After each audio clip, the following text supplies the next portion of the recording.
Hey, how's it going, guys? It's Nate here. And it's never easy to run out of things to do in Skyrim. I mean, this is a land populated by thousands of colorful characters, hundreds of rich locations, and countless intriguing narratives and quests. Even all these years later, I still see comments by people claiming to be approaching their 1800th or 3000th hour, still enthusiastic to start another playthrough of The Elder Scrolls V.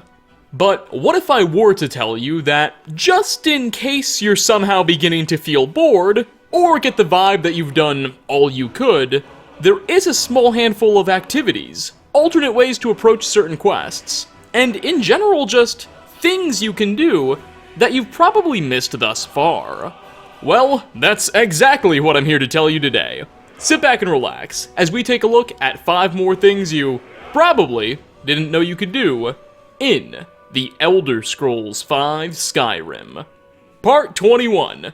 But it's been like a year since our last episode, so it still feels new. We'll be starting off with an activity that probably won't occupy hours of your time, but is still absolutely hilarious to entertain yourself with, for a good few minutes. It centers around lumber mills. Skyrim has a plethora of these institutions scattered across her magnificent landscape. Here, millers and various workers saw and process lumber, which they sell to buyers at a hefty price.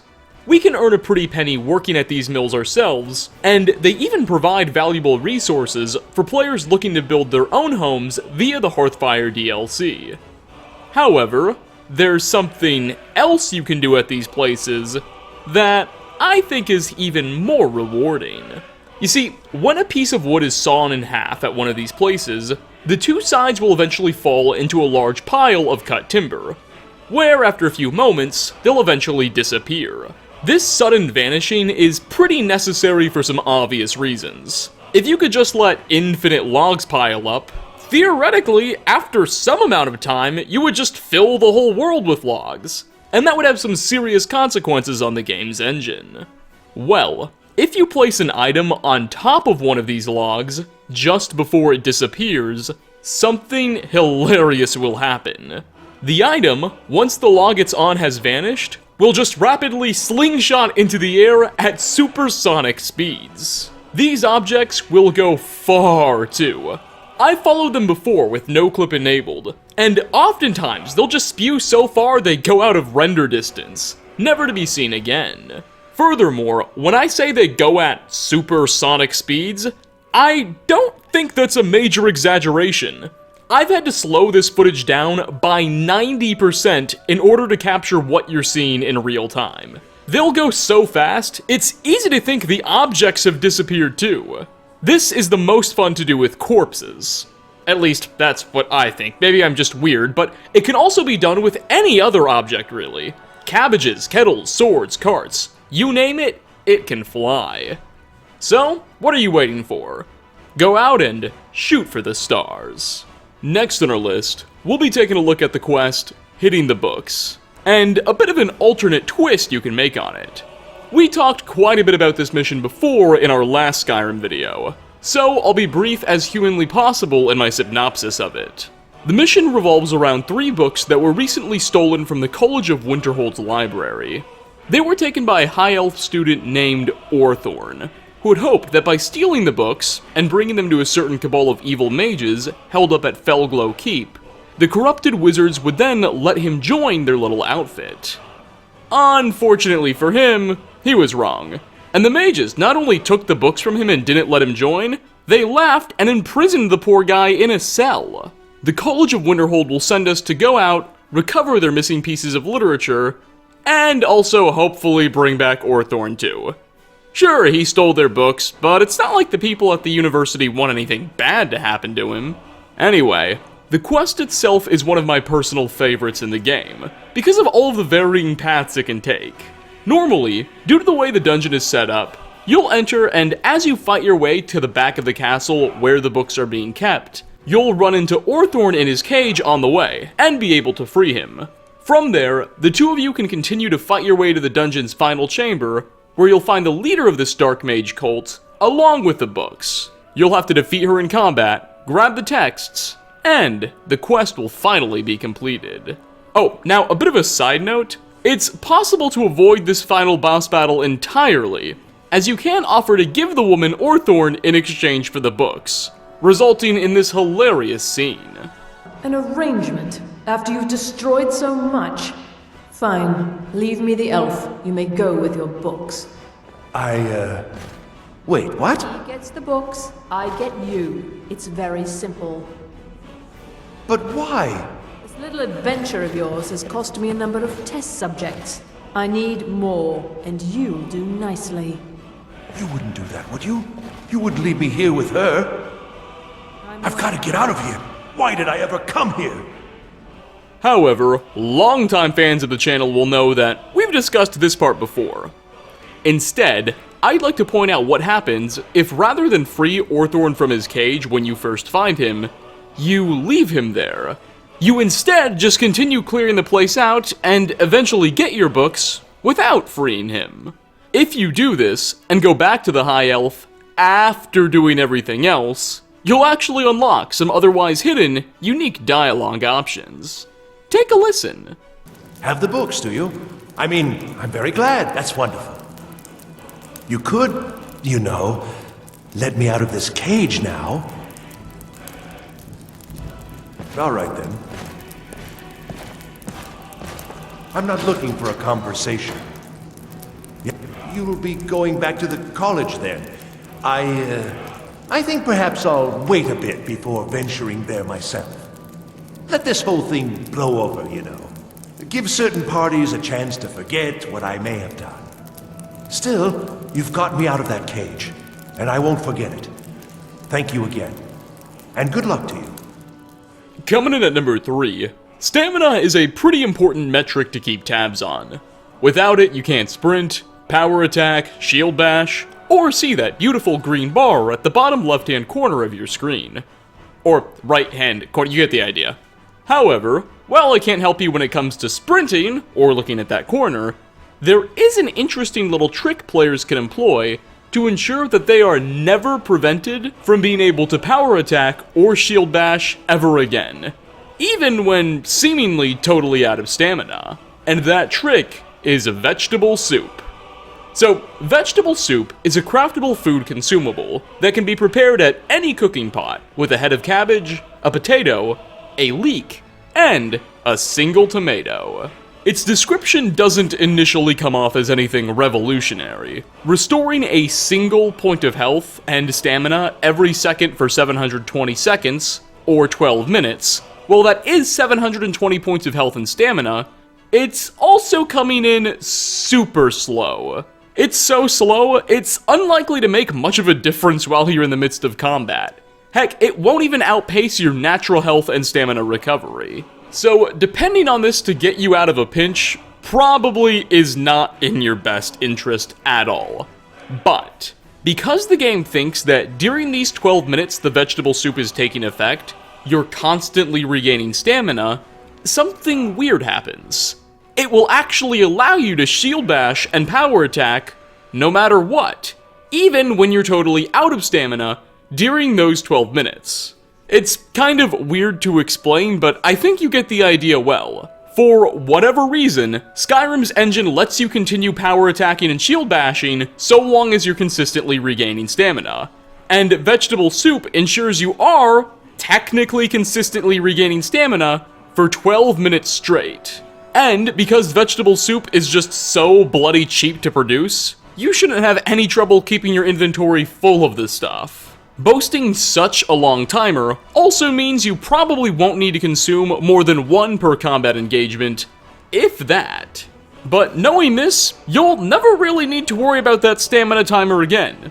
At least, not if you're trying to do either of those two things I just mentioned. Again, this doesn't help if you're trying to keep sprinting, but oh well. This isn't a tip that's gonna totally change the way you look at and play Skyrim. However, hopefully it is one that encourages your Dovahkiin to eat just a little bit healthier. For 4th spot, Jzargo is a fantastically tempered Khajiit student studying away at the College of Winterhold.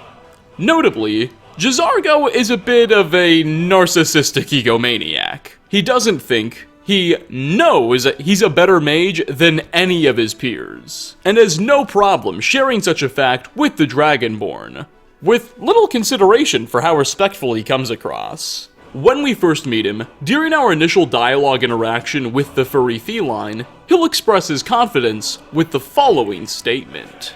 Oh, yes? Have you mastered the expert level destruction spells yet? Is it? This is disappointing.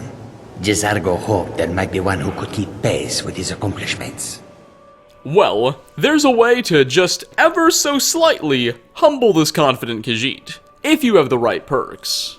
If before joining the College of Winterhold, or at least speaking to Jzargo, you've successfully unlocked the Master Destruction skill in the Destruction Magic skill tree, you'll have an extra dialogue available to you, allowing the Dovahkiin to tell Jzargo, yes, you have in fact mastered destruction spells, much to his surprise and impression. Take a listen. You are new, yes? Have you mastered the expert level destruction spells yet? You have already? Well, Jzargo is surprised and pleased. There is a real competition here. This is good. There is much for Jzargo to be sure of.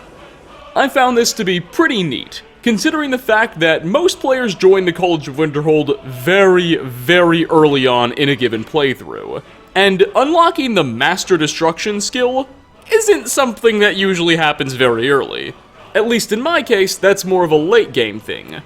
But, just in case you've done so, well, now you can tell Jzargo. And finally, last on our list, essential characters are, in my opinion, a bit of an annoyance. Invincible NPCs that no matter what can never be killed by the player, due to Bethesda placing special protections on them, usually because they occupy some important role in a given quest or story. However, there are some characters that are marked as essential that don't even occupy an important role in any narrative. For instance, Civil War camp commanders. They don't necessarily do anything important, but no matter what, they can never be killed. Not even after you've beaten the game's Civil War. Players who have tried to clear out Imperial or Stormcloak camps know that fact all too well. Essential status is certainly nothing new to Skyrim, but at the time of the Elder Scrolls V's release, it seems Bethesda went harder with it than they had in any previous game. Sure, there were essential NPCs in Fallout and Oblivion, but not nearly as many. And oftentimes, they'd let you get away with killing important quest characters, and just leaving you to suffer the consequences. But what if I were to tell you, despite Bethesda Game Studios' best efforts, there's still a way to permanently, not necessarily kill, but remove essential NPCs from the equation, regardless of what role they occupy in missions or quests. Do keep in mind, doing what I'm about to explain will cause many of the game's mechanics to break, but bear with me. So let's pivot for a second and talk about one of the game's most popular exploits. Something I like to refer to as the Fortified Alchemy Enchanting loop. Essentially, the way this works is the player learns the Fortify Alchemy enchantment, enchants a bunch of armor with it, then puts that armor on and uses your increased alchemy to create a Fortify Enchanting potion. Then you drink that potion, go to an enchanter, and create some even better Fortify Alchemy armor. Then you use your better Fortify Alchemy armor to create an even better Fortify Enchanting potion. Rinse and repeat, you get the idea. This cycle can go on dozens upon dozens of times, and the result is some really insane stuff. Repeat this loop enough times, and you'll eventually find yourself with a Fortify Enchanting potion that increases your enchanting skill by something ridiculous, like 7,000,000% for 30 seconds. Then of course, all you need to do is say, enchant a sword with damage health, and all of a sudden you have a sword that deals 7,000,000 points of damage. You can create some god tier items using this method. What I'm going to recommend you do though, is repeat this loop until you get a really strong set of Fortify Alchemy armor. Something that increases your Fortify Alchemy by, say, 8, 9, 10,000,000% or whatever. Do that, then create a paralysis potion. Because the variable of paralysis potions is their duration, when wearing this Fortify alchemy armor that increases it by 7, 12, whatever million percentage, you can create paralysis potions that last actual years. Like, not in-game Skyrim real life years. And because essential NPCs are not immune to the paralysis effect, at least not in general, this offers you a way to, in essence, permanently remove them from the rest of your game. Knocking out Jarl Bolgruf, General Tullius, Ulfric Stormcloak, Delphine, anyone you want, for what is almost certainly going to be the remainder of your playthrough. This works absolute wonders with those Civil War camp commanders I mentioned earlier. Previously, even after you killed all of the troops at a given camp, their commanders would never die, and they'd always be a problem. Not anymore. As stated, do keep in mind this will break quest lines. Do this to the wrong character, be it Delphine, Astrid, whoever, you will very, very quickly find that quests will stop progressing the way you want them to.